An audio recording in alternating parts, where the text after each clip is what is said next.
అక్క Adoni BJP MLA ఎన్నుకున్నారు. MLA పనితీరు ఎలా ఉంది ఆదోని? ఆదోని ఇప్పుడు ఒక ఎమ్మెల్యే వచ్చిన సంవత్సరం కూడా కాదు. ఆయన పనితీరు ఎలా ఉందంటే ఏం చెప్పను. అంటే ఆదోని ఏం చేయలేదు ఇంకా. ఇప్పుడు మన ఆదోనిలో ఒక్కొక్క ఎమ్మెల్యే 4 సార్లు 5 సార్లు ఎమ్మెల్యే అయినారు. ఒక్కరు కూడా ఆదోనికి ఎవరు ఇంప్రూవ్ చేసిన లేరు, ఎవరు ఆదోని అభివృద్ధి కోరుకున్నారు లేరు. చిన్న చిన్న నిరుపేదలు ఏదో ఓటర్లు పెట్టుకుంటుంటే వచ్చి పొగలాన్స్ చేస్తారు, దాన్ని పెట్టి గడిపిస్తారు. అది శ్రీనివాస భవన్ ఉంది, దాన్ని గడిపి మగాడు లేడు, ఎమ్మెల్యే లేడు, ఎవరు లేడు. నన్ను అడిగితే నేను చూస్తున్నాను కదా, పోతారు జీఎస్ఎం తీసుకుపోతారు, ఆడి వరకు పోతారు, మరి ఎన్నికి వస్తారు. మరి వాళ్ళ లోపల ఎన్ని లక్షలు తింటున్నారో ఎన్ని కోట్లు తింటున్నారో మాకైతే తెలియదు. మేమైతే ఇట్లా ప్రశ్నిస్తాం, దాన్ని గడిపేంత వరకు ప్రశ్నిస్తాము. ఎమ్మెల్యే పని బాగుంటారా?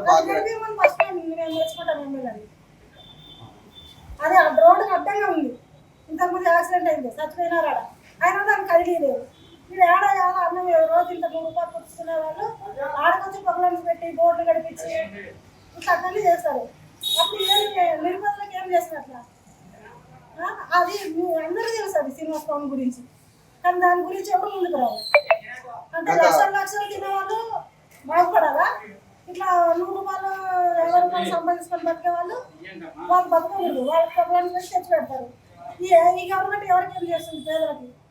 గత వైఎస్ఆర్సీ ప్రభుత్వం 5 ఏళ్ళు పరిపాలించింది. ప్రజలు పొరగట్టింది ఏం లేదు. ఏమన్నా ఉంటే మా సిపిఐ తరఫున మేము ధర్నాలు చేయాలా, జనాలుగా కొట్లాడడం తప్పి మనం అది అక్కడప్పుడే అది మేము ఏమన్నా ధర్నాలు చేస్తామనుకో, ఆడి వరకు పోతారు, మళ్ళీ వెనక్కి వస్తారు. మళ్ళీ వాళ్ళు ఎందుకు వెనక్కి వస్తున్నారో, మళ్ళీ ఎందుకు తీసుకుంటున్నారో అది మాకైతే లోపల ఏం జరుగుతుందో మాకు తెలియదు. ఎవరైనా ఆదోని అభివృద్ధి చేయాలంటే రోడ్లు వెడల్పు చేయండి, పేదలకు పట్టాలు ఇవ్వండి, ఉద్యోగం లేని వాళ్ళకి ఉద్యోగం ఇవ్వండి, నిరుపేద ఏమైనా జాబులు ఇట్లా షాపులు పెట్టుకునే వాళ్ళకి సాయం చేయండి. దాన్ని ప్రభుత్వం ప్రజలు స్పందిస్తారు, ఒప్పుకుంటారు, ఇంకోసారి ఓటేస్తారు. గత వైఎస్ఆర్సీ పథకాలు బాగున్నాయి, కూటమి పథకాలు బాగున్నాయి, అవి బాగా ఎవరేం చేసింది చెప్పండి. ఆలోచన మేము పలానా చేసినామని చెప్పమనండి. ఏం చేసిందో చెప్పండి. 3 రాజధానులు ఉందా? ఒకే రాజధాని ముందు ఒకటి కూడా కాలేదా? ఒక రాజధాని ఇంతవరకే ఆడ పునాది రాయేసింది లేదు. అంటే మన అభివృద్ధి పథకంలో అభివృద్ధి చేసింది. ఇప్పుడు ఇల్లు ఉన్న వాళ్ళకే ఇల్లు ఇస్తున్నారు, స్థలాలు ఉన్న వాళ్ళకే స్థలాలు ఇస్తున్నారు, భూములు ఉన్న వాళ్ళకే పింఛన్లు ఇస్తున్నారు. ఇప్పుడు నిరుపేదలు అసలు నిరుపేదలుగానే ఉండిపోతున్నారు. ఒక్కొక్కరికి ఏమో ఆధార్ కార్డు కొడితే అన్ని తెలుస్తాయి అంటున్నారు. ఏం తెలుస్తున్నాయి? అన్ని ఉన్నకి అన్ని వస్తున్నాయి, లేకున్న వాళ్ళకి ఏం రావలేదు.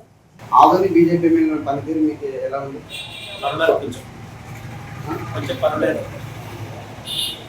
వైఎస్ఆర్సీ ప్రభుత్వం బాగుందా? కూటమి ప్రభుత్వం బాగుంది. ఈ 4 సంవత్సరాల్లో పోలవరం ప్రాజెక్టు పూర్తవుతుందా లేదా? ఖచ్చితంగా పూర్తవుతుంది. ఎలా చెప్పగలరు? అంటే చంద్రబాబు ముఖ్యమంత్రి, జగన్మోహన్ రెడ్డి కాదు ఉండేది చంద్రబాబు. చంద్రబాబు గారు ఎలా నమ్మింది? అంతకుముందు చేసినాను కదా, 7% చేసినాడు అంతకుముందు. అంటే చాలా మంది గత 2014లో పూర్తి చేయలేదు, ఇప్పుడు ఈ 4 సంవత్సరాలు ఎందుకు చేయలేదు? ఇచ్చినైతే మనకు 5 రూపాయలు 2 సంవత్సరాలు ఇచ్చినాము. దానికి ఇచ్చింది కానీ ప్రభుత్వం పనులు అప్పుడు సరిగ్గా లేకపోయా. ప్రభుత్వం రాష్ట్రాలు విడిపోయి కొత్తగా అయింది, ఇప్పుడు అన్ని డెవలప్ చేస్తున్నాడు. అంటే జగన్మోహన్ రెడ్డి 3 రాజధానులు పెట్టినాడు. కూటమి ప్రభుత్వం వచ్చిన తర్వాత ఒకే రాజధాని అభివృద్ధిలో పథకంలో ముందుకు పోతుంది. కానీ ఒకే రాజధాని ముద్దు అంటారా, 3 రాజధాని ముద్దు అంటారా? ఏం ముద్దు? అందుకని 3 పెట్టిన పోయింది ఇంటికి. కర్నూలు రాజధాని నష్టపోయినందుకు మీకు ఏమైనా బాధ అనిపిస్తుందా? అయితే నుంచి నష్టపోతుంది. అక్కడ వస్తుంది, హైకోర్టు వస్తుంది కదా, ఇక్కడ బెంచ్ వస్తుంది కదా కర్నూలు. మీ పేరు? హెచ్ఏసేపు ఆదోని.